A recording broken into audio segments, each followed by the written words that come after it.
Good afternoon, and welcome to the Wednesday afternoon conference call with Trusts Unlimited. This is Jim George speaking.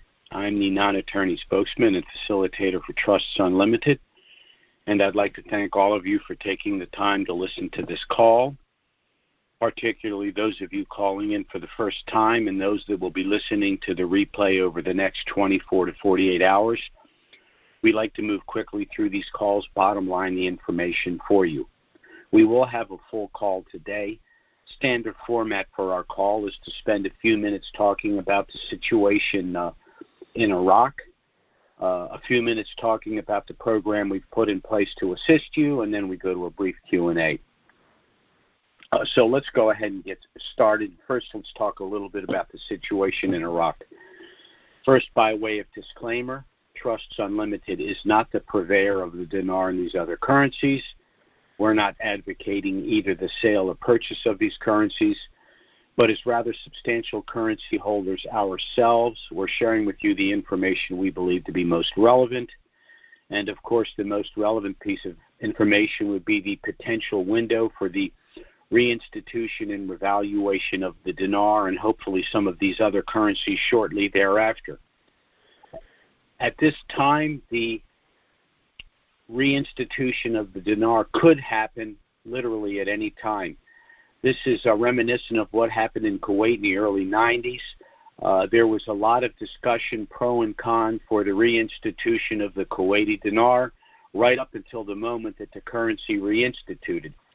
So if we stand back and look at what needed to be done and what has been done with regard to the progress in Iraq, we are in a position after literally decades where it can be plausibly argued that the dinar could revalue literally at any moment.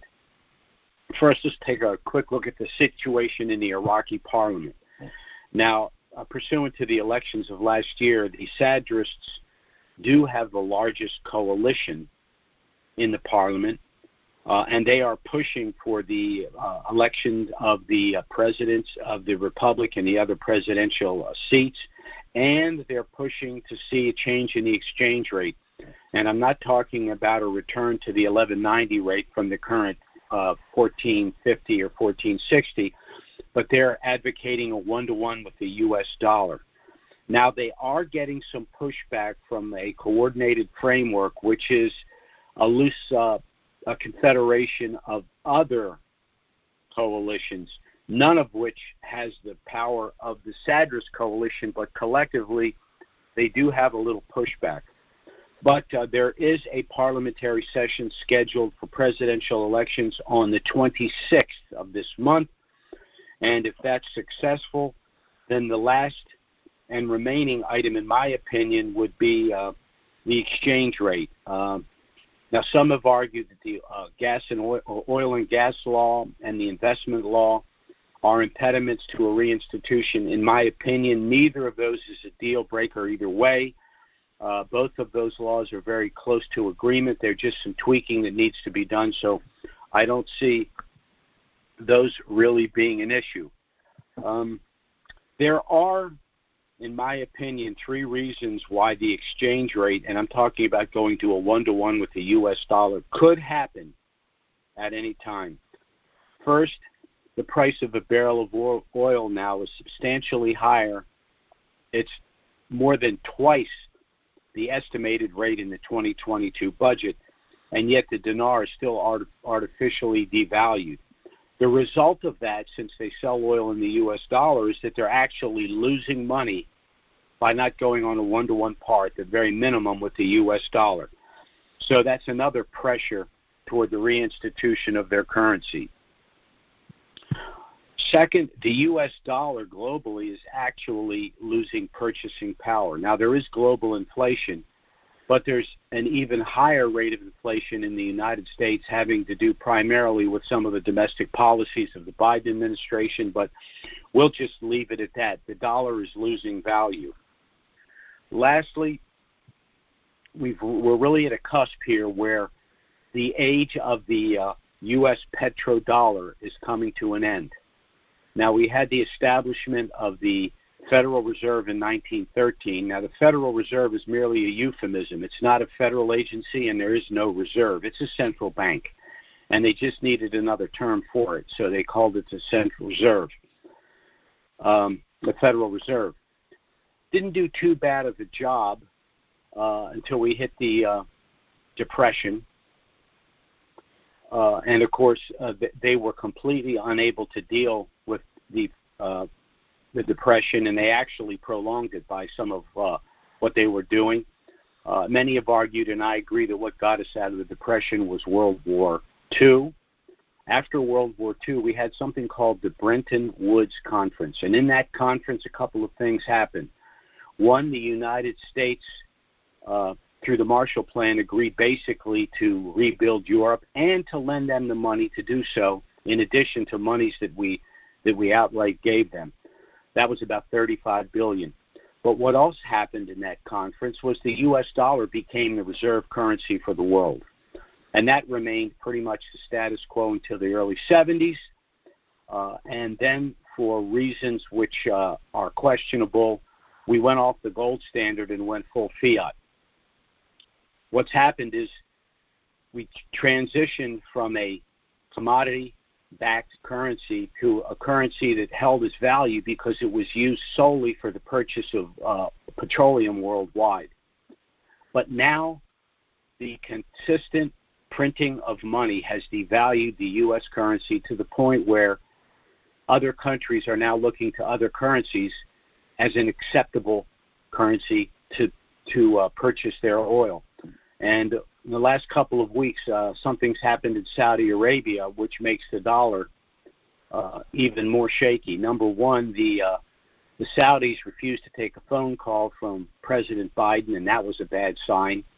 About a week later after that, the Saudis announced that they're considering accepting the Chinese yuan as an acceptable currency to purchase their oil. In addition, the IMF, that has been, at this point, urging Iraq to institute their currency, they want to revalue the currency because they know when they revalue the currency, it'll no longer be pegged to the U.S. dollar, but it will instead be pegged to the IMF basket of currencies. And that IMF basket, which is largely U.S. dollars, is going to be replaced, that's just a long view, with the Chinese yuan. So for all of these reasons, the dollar has fallen out of favor. And a lot of that is the fault of the United States, not just the Chinese and some of the international agencies, but frankly, it's been a slow leak and a mismanagement of the U.S. dollar. So we have no one to blame but ourselves.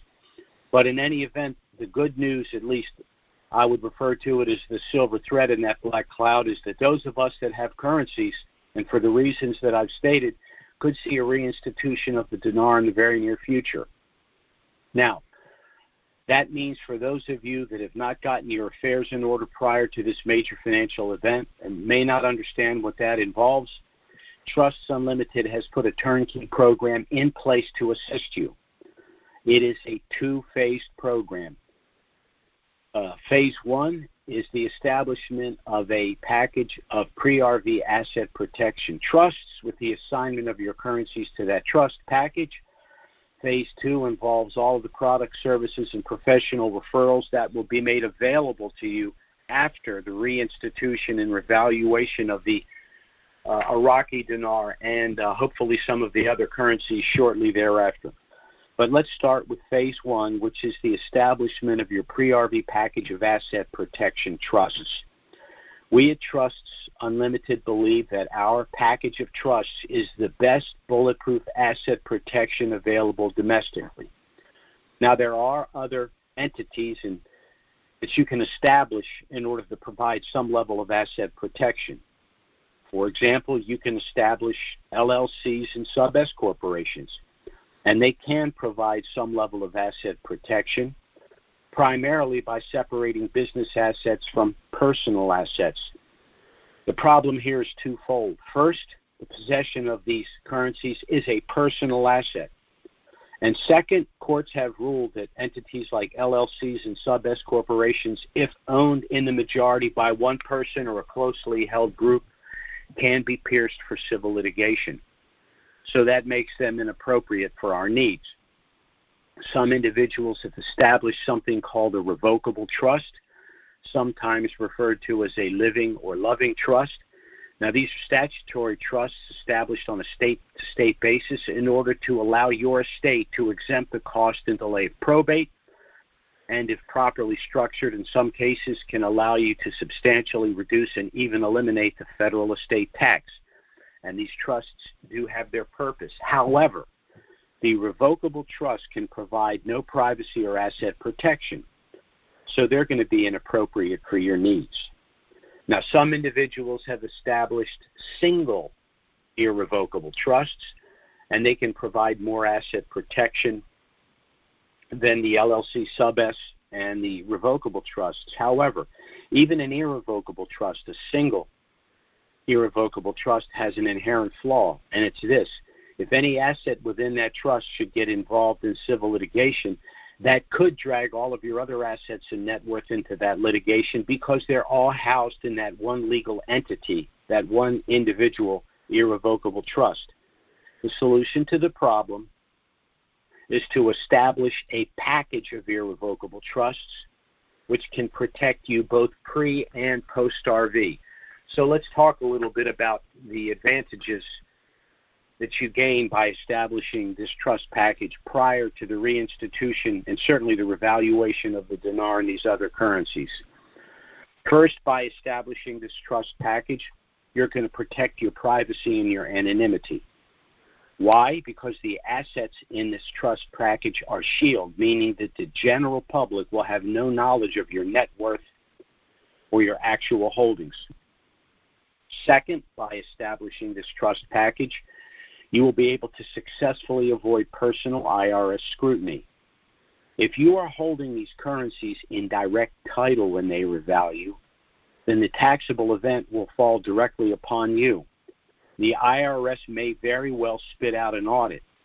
And given the magnitude of this revaluation relative to your prior year's earnings, you very well might be looking at a full-blown 6-year audit.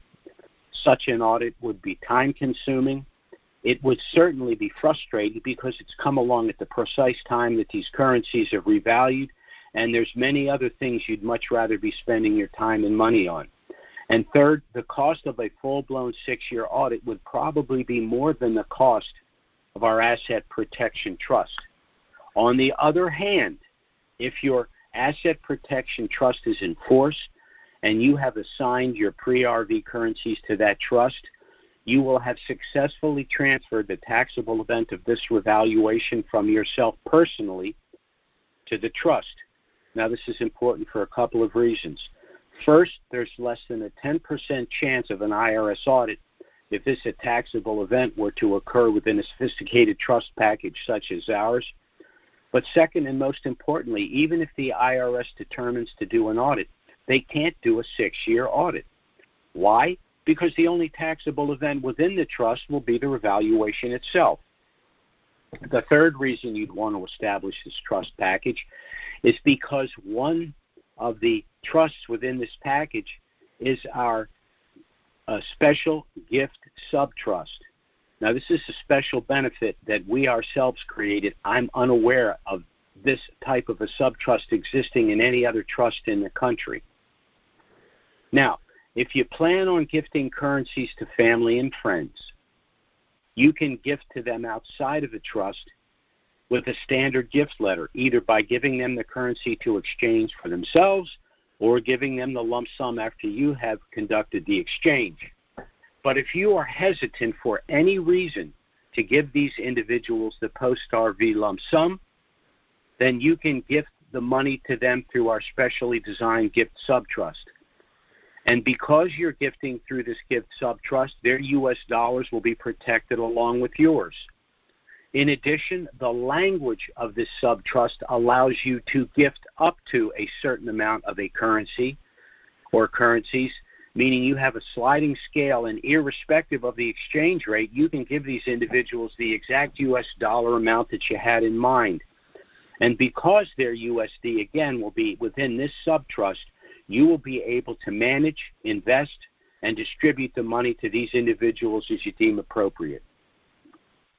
The fourth reason you'd want to establish this trust package is because it's been structured in such a way as to allow your estate to bypass the cost and delay of probate and the federal estate tax. I'll give you two quick scenarios. Scenario number one, you purchase 5 million dinar for $5,000. The day after that, those currencies revalue for $25 million. The day after that, you pass away, leaving your heirs an estate of $25 million. Now that estate must go through probate, a process that ordinarily can take anywhere from 6 to 18 months. But probate is a public disclosure process, meaning that the general public will be aware of the size of your estate, who your heirs are, and how much they each stand to inherit. So if anyone feels they have a legitimate claim against you, your estate, or your heirs, they can simply file that claim with the probate court. And that could tie the estate up for years, and in some cases even decades. And your heirs will have either limited access or no access at all to their respective inheritance until the probate process is completed. Then there's something called the federal estate tax. This is the tax that the federal government would assess in order for your estate to be transferred to your heirs. Under current law, approximately $10 million of that $25 million estate would bypass any federal estate tax, but the balance could be taxed as much as 65%. Now, this scenario is not only unacceptable, it's completely and totally avoidable.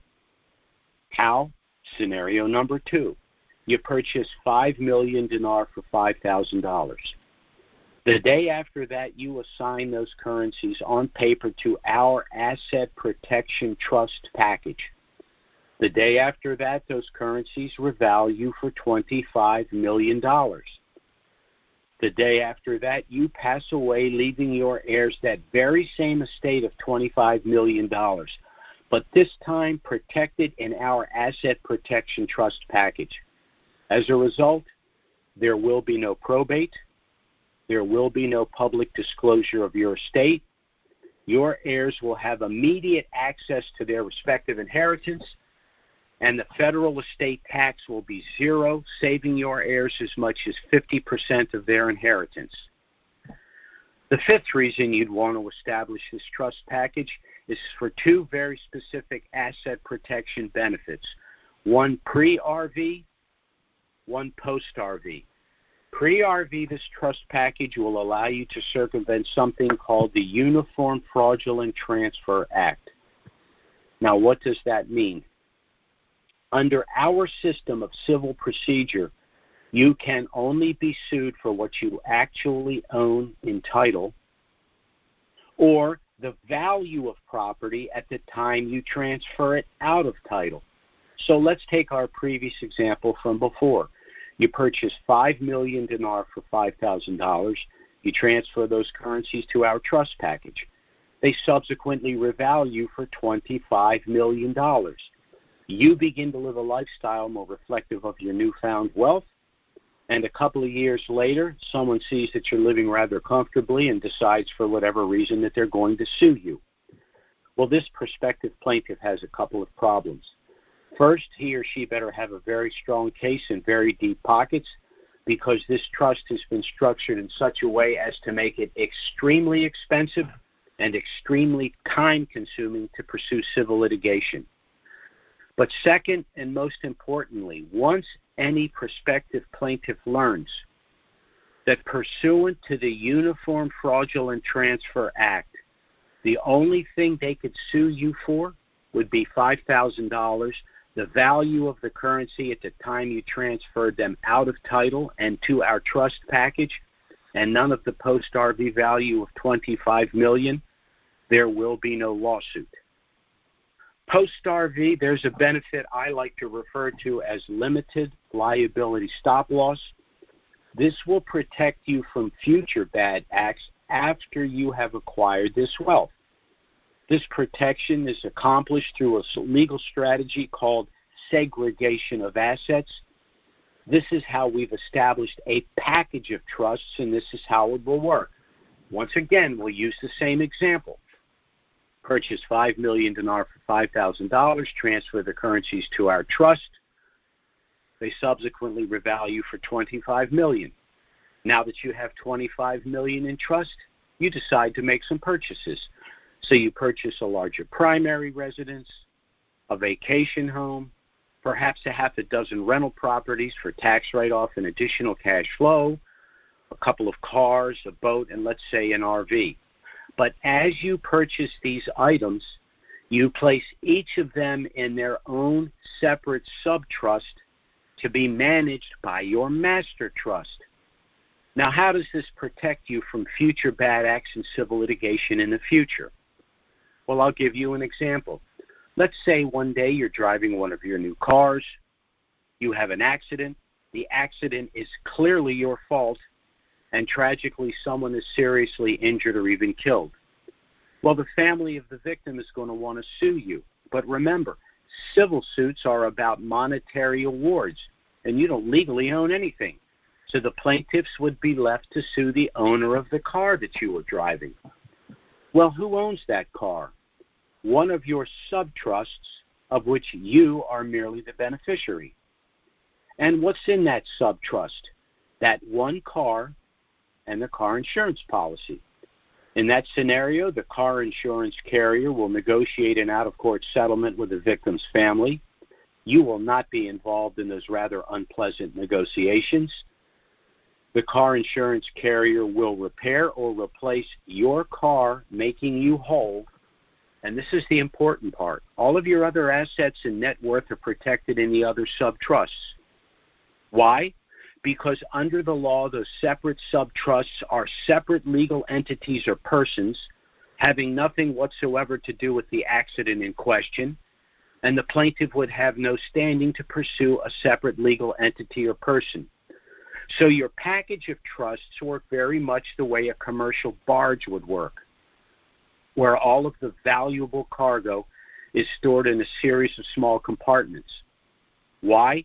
In the event that any compartment is ever breached, the only potential loss would be the cargo in that one compartment.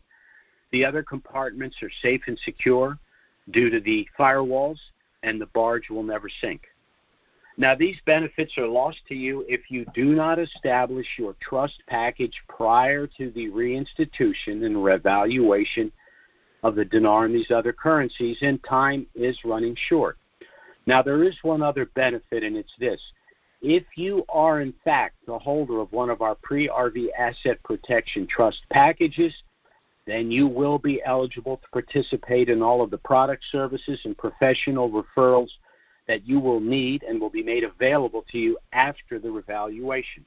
I will just make mention of one here today. Trusts Unlimited will be sponsoring a post-RV seminar to be held approximately 30 days after the revaluation of the Iraqi Dinar in Disney World, Florida. That's, of course, assuming we don't have a problem with the COVID situation. If that should, in fact, be the case, then we will be doing the seminar through DVD in office, but hopefully that won't be a problem. And in that case, of course, we will have the seminar in Florida, Orlando, Florida.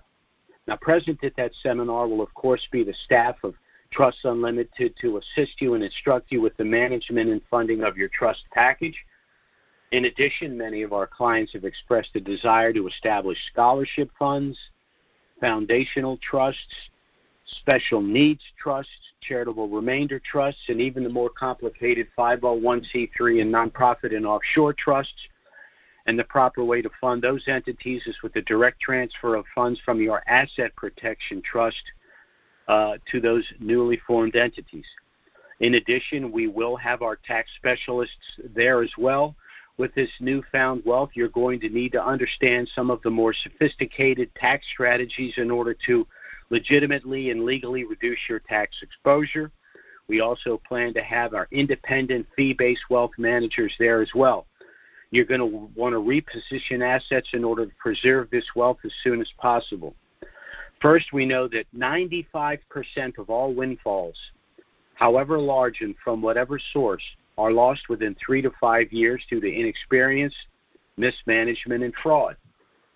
We also know that the transition from fiat-based to commodity-backed Basel III compliant currencies is going to create extremely volatile financial markets, and so you're going to want to transfer a substantial amount of your wealth from financial assets to tangible assets in order to avoid a lot of that volatility. But we will be able to assist you in all of these areas. Now, you are free to work with the individuals that are working with us, or you are free to find individuals that you know or you're comfortable with as well. But we will be providing a lot of the baseline information with regard to taxes and investments that you will find very valuable. In addition, after the reinstitution, not the revaluation, but the reinstitution of the dinar in country, I will be contacting the major banks, letting them know that we have a substantial number of clients that do in fact hold the dinar and other currencies, and at that time I will try to negotiate reduced transaction fees and the best street rate available. So all of this, once again, will be made available to you through our Phase 2. Now, our trust package is initially a package of 10 trusts consisting of one master trust that will hold your assigned currencies pre-RV and financial assets like bank accounts, checking accounts, and investment accounts post-RV, one gift subtrust, which is an optional subtrust and can be converted to a standard subtrust at any time, and 8 additional standard subtrusts to hold financial assets like homes, cars, boats, etc. Now, this was the simplification of a rather sophisticated trust package that we've utilized in the past for our more affluent clients, a package that had an initial cost of anywhere from $6,000 to $10,000. But when we decided to work with Dinarians over a decade ago, we knew that that price tag was going to be unaffordable for many. So that's why we simplified the package and postponed funding it till after the revaluation. And by so doing, we've been able to reduce the cost of the trust package to $3,000. In addition, there are several ways you can pay for that. If you pay us up front, we'll discount the price to $2,500, saving you an additional $500. If that's not possible, we even have a deferred payment arrangement.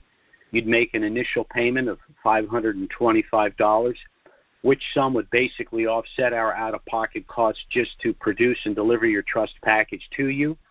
The balance of the $3,000 would then be paid in $100 installments. We will charge no interest. The only proviso is once the revaluation of the Iraqi dinar occurs, any unpaid balance would need to be paid within 30 days. We even accept credit cards. Pay us up front with a credit card. Not only will you get the $500 discount, but the minimum payment on your card would actually be less than the $100 a month you'd pay under our deferred payment arrangement. But we will work with you in whatever method works best for you. Our objective is to help you get your trust in place and your affairs in order for all of the reasons that I've discussed here on this call. Now, I'm going to go to the Q&A in just a moment. But before I do, I want to tell you a little bit about Trusts Unlimited and why you should seriously consider contacting us to get our initial no-obligation package. The package does contain everything you need should you wish to proceed and establish a pre-RV asset protection trust, but again, you're under no obligation to do so. The package contains a lot of information about us, about trusts, about the currencies. You can review the package, contact us by phone or email if you have any questions. We'll be happy to assist you, and there will be no consultation fee. Now, this trust package was authored by our attorney, Robert Bly. He's an attorney specialized in estate planning, asset protection, and offshore planning for over 40 years. I myself hold degrees in political science, macroeconomics, and finance. I've worked in these areas myself for nearly 40 years, and I, along with my clients, were personally involved in the reinstatement of the Kuwaiti dinar in the early 90s. So between the two of us, Robert Bly and I have nearly 80 years' experience working precisely in this niche area, and I frankly know of no firm that can make that claim. Now, there are a lot of reasons why individuals should establish trust, even if they are not holders of the dinar, because a lot of things can happen in life. With regard to civil litigation, there's a rule. Anything you own in direct title can be taken from you. And invariably, it's precisely at those times in life that you need and want control that you can lose it.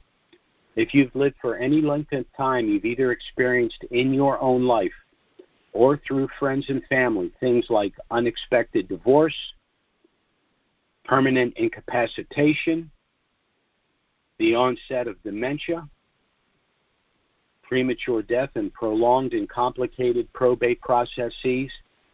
Then there are, of course, substantial investment losses, business losses, and even bankruptcies. The number 2 loss in the aggregate, courtesy of the information age, is now identity theft. But the number 1 loss of personal wealth remains confiscation through civil litigation. Anything you own in direct title can be taken from you. So the only way that you can manage, protect, and control everything at all times and in all circumstances is through the establishment of a package of irrevocable trusts, and particularly if you have an asset like these currencies that you anticipate a substantial increase in value. And we at Trust Unlimited will do everything we can to help you accomplish your personal and financial objectives, both personal and professional, as we understand them. So again, thanks so much for listening to our call. We're going to a Q&A in just a minute. I will be giving you our contact information, and once again, I strongly advise that you contact us to get our initial no-obligation package. So let me go ahead and open our Q&A.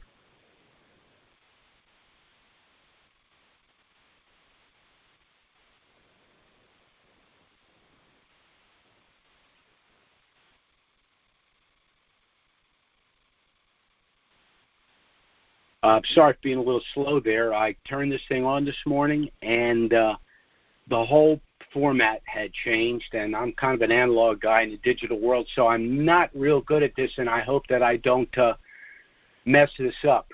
But before I try to take any calls, let me give you our contact information.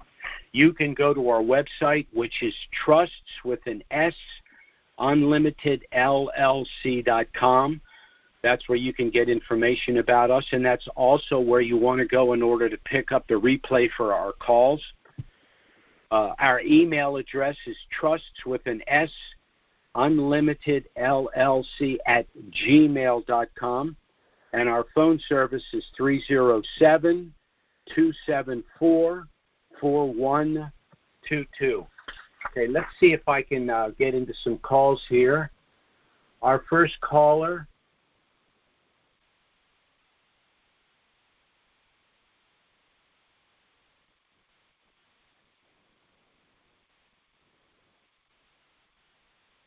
Let's see here. Our first caller is, I can't get into the call here. Let me try this again.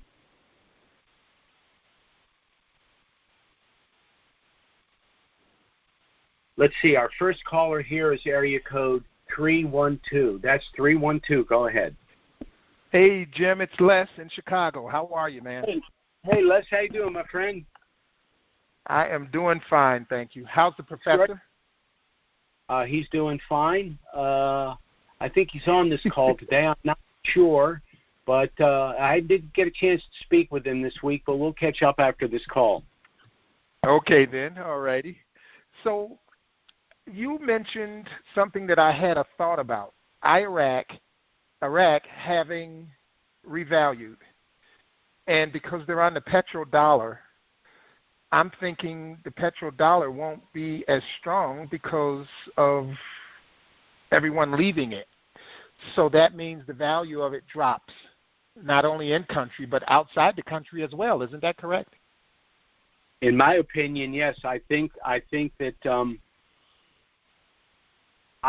that we have enough globalists within our own government that they want the United States to take a lesser role for a lot of reasons. Economically, in terms of world trade, their participation in the IMF basket of currencies, and certainly militarily. So they're trying to move away from the petrodollar, and of course this is China's opportunity to step in, not only in terms of the yuan petrodollar, or the petro yuan rather, but also taking preeminence in the IMF basket of currencies. That seems to be the trajectory we're on right now. I don't like it, but it is what it is. But that's all the more reason for us to consider foreign currencies as part of our portfolio, and certainly tangible assets, gold, silver, industrial metals, real estate investment trusts, direct real estate investment, all of these things. Yeah, and in addition, if the IMF has already told them to go ahead and revalue and to stop being greedy, why wouldn't they just go ahead and do it since, well, I would suspect they would know the value of the dollar, which is what they're collecting right now. The value of the dollar would be decreased. And since they're being so greedy and they're grabbing up all the dollars and not doing what we're expecting them to do, where's the benefit for them in doing this? Well, not only that, because if they don't revalue, what that means is they're going to continue to operate with the U.S. dollar reserve currency. So if they're going to continue to operate with something that's declining in value in terms of global purchasing power, that doesn't make a lot of sense either. So they sort of painted themselves into a corner where their best option, in my opinion, is simply to reinstate their currency. But remember, whenever you do something like that, that radically changes the status quo. So you have to ask yourself, who's benefiting from the status quo and who would be hurt by a change in the status quo? The people that get hurt are the people that are making money off of the auctions and the fact that the currency hasn't reinstituted. You know, so right. Fortunately, they're dwindling in number. You know, there are people out there saying that they will be surprised if this thing doesn't revalue before the end of the month. I certainly hope that doesn't happen, because then I've said it ad nauseum, but who wants to see a revaluation days before the end of a quarter, because that means quarterly taxes would be due on April 15th. That doesn't give us enough time to ascertain what the actual tax liability is. So when you're this close to the end of a quarter, I mean, I don't want anything to happen before April 1st. Anything that happens in April, we're golden. But if it happens before April 1st, we're going to have to hustle, and it's going to be very, very stressful. Okay. All righty. Thanks a lot, Jim. I appreciate it. Thanks for taking my call. And sure. Have a great day. You too. Take care. Bye-bye now. All right, buddy. Bye-bye.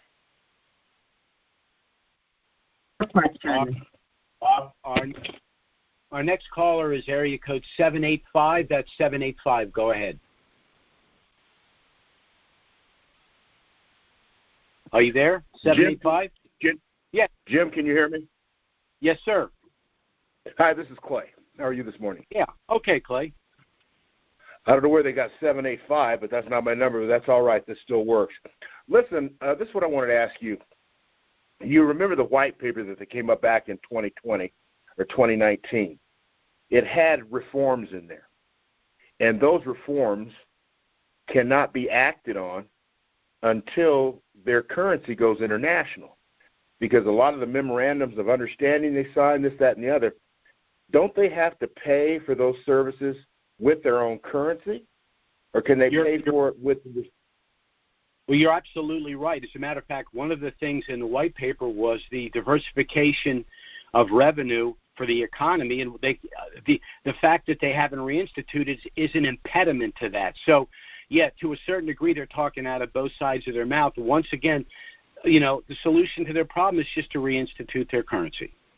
Okay, well, if you think about something, if you look forward to what they're doing right now, the CBI has already indicated to them that they need political stability in their country, which they're actually working on. They need to remove the corruption.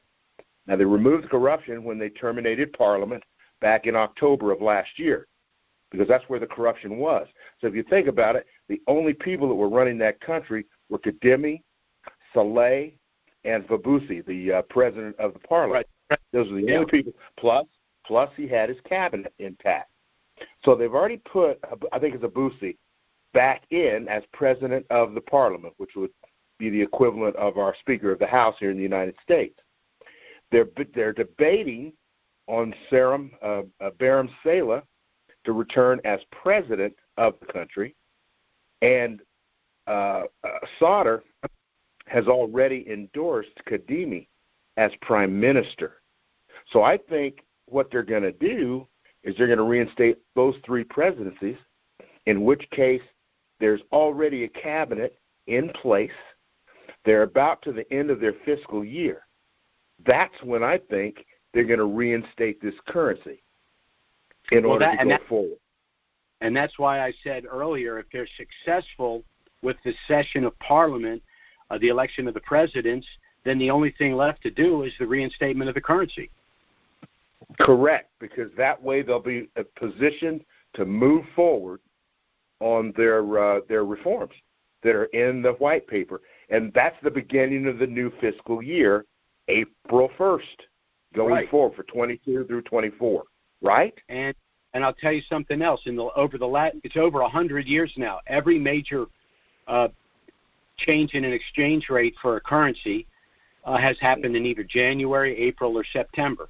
So, the stars are aligned. They just got to push through, and they're running out of reasons not to do it.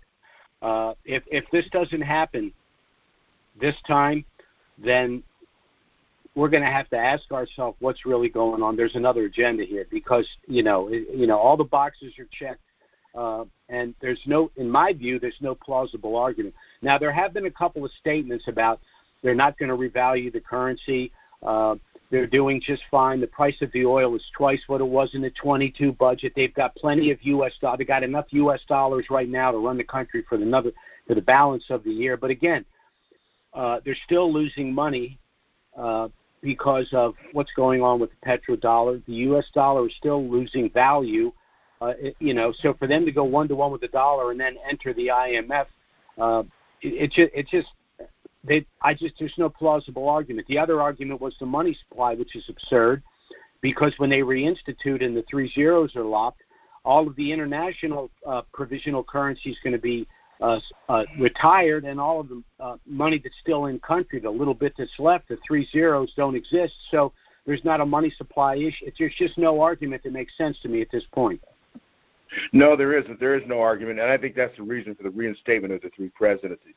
I believe Kadimi, and I also believe that Barham Saleh are straight up. I think they're on the level. I don't think they're corrupt, and I think that's why this is happening. If you listen to what's going on with Sauter and Maliki, Sauter's made it very clear that Maliki is not to be a part of this government going forward. That's right. Sauter and Maliki is now showing support for Barham Saleh as president. Well, yeah, because that's his fallback. At least got to get a Shiite in there. But the other issue, when you think about it, is Iran. Iran is starting to act up because they know they're going to lose their little piggy bank, Iraq, and so now they're starting to make a little bit of noise too. And Biden, beyond belief, has thrown them a lifeline. I don't know what's wrong with that guy, but he's not helping the situation at all. But so it's good, but it looks like it's going to happen despite him rather than because of him. But it's like you said.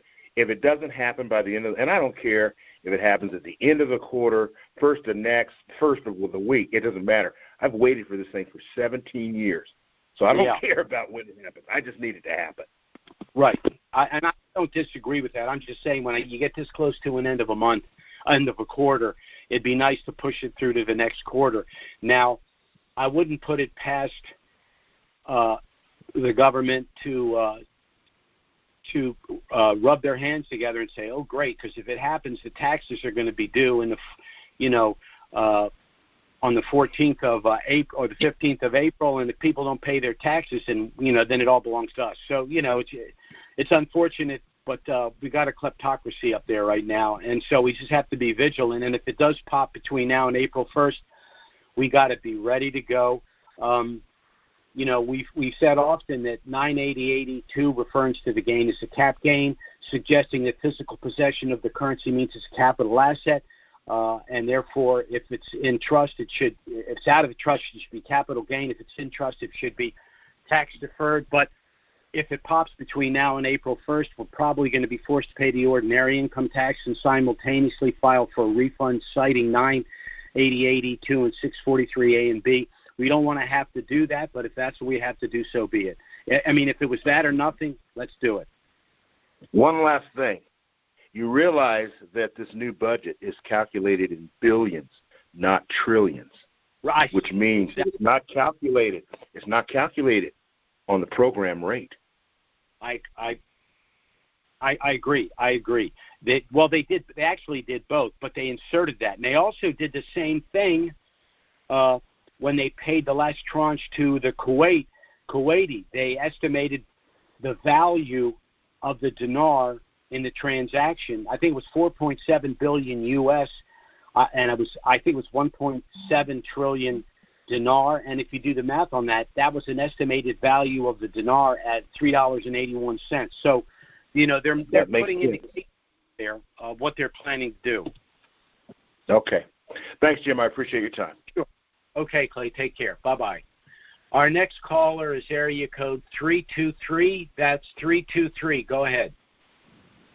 Hello, Jim? Yes. Can you hear me? I'm sorry. Yeah, Jim? Yes. This is Tom up in Kansas. I am the 785. Oh, my bad. That's okay. All right. Nope, that's no problem. Hey, my question is this. You hear nothing in the media about getting our oil supply from Iraq. As much blood and treasure as we've put into Iraq, and our gas prices are going through the roof. Why aren't we just getting our oil from Iraq? Doesn't that make the most sense? I'd just like to get your thoughts on why we don't hear anything about that. I'll give you two possibilities. One possibility is that the bunch working in Washington right now are trying to transition to the renewable green energy, so they want to keep gas prices high and to buy. Remember, we have oil credits which helped fund the war to liberate Iraq. Oil credits are $32 a barrel. I don't know whether they want to push that with that. Not only are they not looking for ways to reduce the price of a barrel right now. As a matter of fact, they're just looking for people to blame. But even if it's Putin's fault, do something about it. Turn on the spigot, produce more, do what you have to do. And they're not doing it. The other issue, of course, is I don't know that they want to push Iraq to sell them oil at $32 a barrel and they can get $128 for it. I had the suspicion that it was that worthless bunch that's running our country now, and I'm sure you're probably right. But it just seems to me that's the most obvious place. If they're not going to drill, which they're not going to, and they want to go to this green stuff, that Iraq would be the place to get it as much as we've invested. But I know what their agenda is, and I agree with you. That's probably the case. So, thank you much, Jim. Appreciate the call. Yes, sir. Now, I seem to be having trouble with this new format on the Q&A. I'm going to try it again. I'm guessing our next call is area code 323. Let's see what happens. Nope. Yes. Yeah, hi. This is Praveen from New York. Okay, I have a question now. I think the Iraqi federal court, I think wanted to have a meeting with the CBI and another party about raising the rate or something. Was that postponed? Or what? Yeah, the CBI is being sued for not raising the exchange rate. The problem is, excuse me, I'm sorry. Someone's been trying to get through and call me.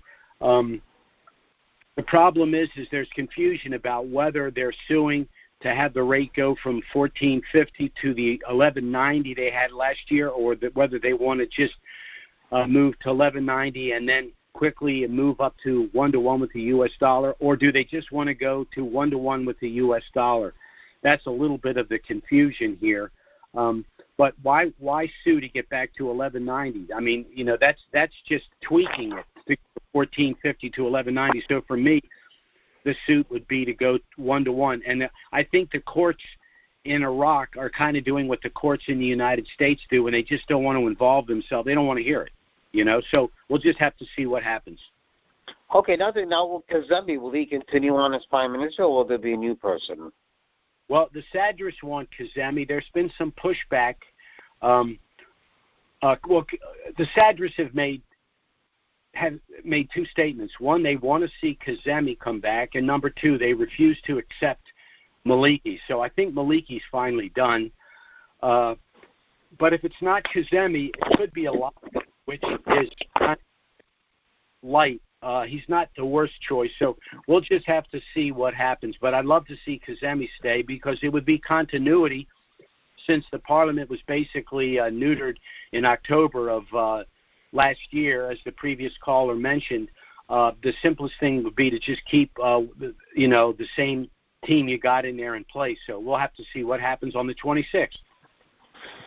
Okay, and another thing is, the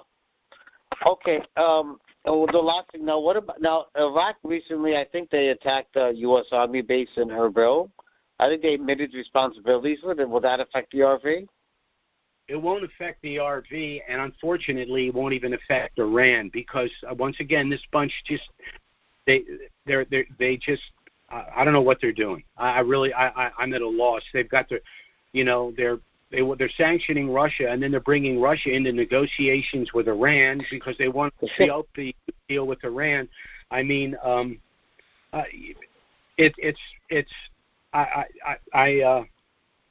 not going to say anything else because I'm going to get in trouble if I do. Okay. All right. Thank you. It pops up there. It's just a mess. Thank you. Sure. Okay. Our next caller, I believe, I'm trying to figure out this new format. I believe our next caller is going to be 603, area code 603. Are you up, 603? Hey, Jim, can you hear me? Yes. Is it 603? Yeah. Hey, Jim, it's Don down in Florida. I thought so. Just wanted to make sure. I'm great. Great to hear your voice. Sorry I'm having trouble with the damn thing. They completely screwed it. Changed. It's just I'm slow with this. So what's up, my friend? That's okay. You got to learn all over again. That's all. So welcome to the zoo. Okay. Well, anyway, just a couple of things. Number one, how was your daughter? Oh, thanks for asking. She's doing fine. They got her in a back brace and a leg brace for another, just a little under 2 months, and then they're taking all that off, and she'll be back to regular, they're working out and rehab and all that. But about 60 days, she'll be back to normal. Of course, I had broken my back playing basketball in college, and I still have issues with it. 45 years later. So she's got, she broke more vertebrae than I did, so she's going to have back issues. Wow. That's just the way it is. That's a shame. How old a girl is she? She's 32, and she's lucky she's alive. So, okay. We'll just do therapy. We'll go to the chiropractor together and work on our back. There you go. Good deal. Hey, great calls and questions from everyone today. They answered some of mine already. So the only other question I have for you is, a couple of years ago, I sent another dinar holder to you guys, and he got his trust from you. Now, he's not able to call now because he's working. He asked me to call. But he had since gotten divorced, and he needs to change his trust. How does he go about that? Should he just give a call into the office? Should I just have a call? Or what's he need to do, basically? Oh, now, so I'm assuming you're telling me that he and his wife were co-settlers of their trust, correct? Yeah, yes. Okay, what he will do is he will send us an email. He will give us his full name. He will give us the full name of his master trust. He will simply state, my wife and I are divorced. I want to create an individual trust for myself. We will send him a a PayPal invoice. It's $160 to rewrite the entire trust with him as the sole settlor. That's all he needs to do. Gotcha. Okay, very good. Very good. Okay, I'll tell him to give me that out to you then. Okay, beautiful. I guess that's it for the moment then. Can you still hear me, Jim? I don't know if I lost you. Oh, okay. So, okay, Jim, I'll let you go. Maybe get some other calls there. Fantastic to talk to you again. It's been months now since I had a chance to talk with you, and we're just glad your dog is doing okay. And you take care, and we'll talk to you next week. Thanks a lot. Same to you, my friend. Take care now. Thanks, Jim. Okay. Bye-bye. Okay. Our next caller is area code 323. Hello? Yes. Hi, Jim. How are you? Okay. I'm Sebastian from Los Angeles. Sebastian, yes. Nice to hear you. Nice talking to you. I have a question. I've been listening to your conference. I had an issue when I tried to open an account. Hold on a sec. Take a ticket and go again. Okay. No problem. I'm sorry. I went to open an account to Citibank. Are you listening? Yes? Yes. Oh, I'm sorry. Yes. Okay. So they asked me, I showed them the trust. They scan it, and the branch manager told me they would send it to a special department to analyze the trust. And then the response was that they could not open the account with that trust. That they didn't work with that kind of trust. And I asked, why? Can you tell me the reason? And what they say is that doesn't have the board of trustees, and that they didn't tell me anymore. Okay, so, now I was kind of worried about it because at the time that we need it, what are we going to do? Okay, now let me answer this question for you. This is the reason we have asked people not to try to establish bank accounts pre-RV. One of the documents that you will receive, we're going to email it out and we're going to make it available to anyone that requests it, is an explanation of the trust. Some of the banks have declined to accept this trust because they say it's a business trust. Remember, These banks, for the most part, don't know what they're talking about. They're the worst. They just don't know what they're talking about. We have a document that we will be making available to everyone that explains what this is and that it is not a business trust.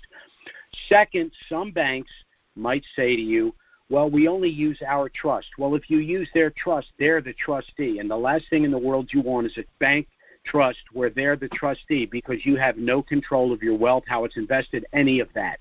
You've created an institutional trust. But when you go to, and there's going to be a number of banks you can go to, when you go to a bank after the RV with our trust, with the explanation of our trust, and with 10 million dinar, all you have to do is say to the bank manager there, listen to me, if you don't open an account for my trust, then I'll take my $10 million to another bank.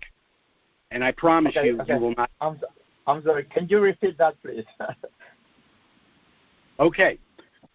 You will receive explanation of this trust, and a lot of banks have said they think it's a business trust because it's a package trust. It's not a business trust. It's a personal asset protection trust. We will provide the document to explain that to the bank.